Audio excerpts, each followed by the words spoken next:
ശബരിമല സ്വർണ്ണക്കൊള്ള കേസിൽ ദേവസ്വം ബോർഡ് മുൻ അംഗം എൻ വിജയകുമാർ അറസ്റ്റിൽ. ദേവസ്വം ബോർഡ് മുൻ പ്രസിഡന്റ് എ പത്മകുമാർ അധ്യക്ഷനായ ബോർഡിലെ അംഗമായിരുന്നു വിജയകുമാർ. പ്രത്യേക അന്വേഷണ സംഘത്തിന്റെ ഓഫീസിലെത്തി കീഴടങ്ങുകയായിരുന്നു. സുഹൃത്തുക്കളും കുടുംബാംഗങ്ങളും ചേർന്ന് കീഴടങ്ങാൻ നിർദ്ദേശിച്ചുവെന്നാണ് വിജയകുമാർ പറഞ്ഞത്.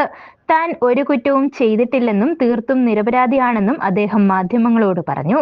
സമ്മർദ്ദം താങ്ങാനാകുന്നില്ലെന്നും മുൻകൂർ ജാമ്യാപേക്ഷ പിൻവലിച്ചെന്നും അദ്ദേഹം വ്യക്തമാക്കി. കേസിൽ ബോർഡിലെ എല്ലാ അംഗങ്ങൾക്കും തുല്യ ഉത്തരവാദിത്തമുണ്ടെന്ന് ഹൈക്കോടതി നിരീക്ഷിച്ചിരുന്നു.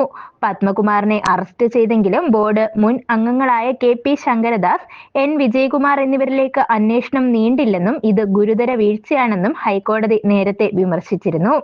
ഇതിന് പിന്നാലെയാണ് വിജയകുമാറിനെ അറസ്റ്റ് ചെയ്തത്.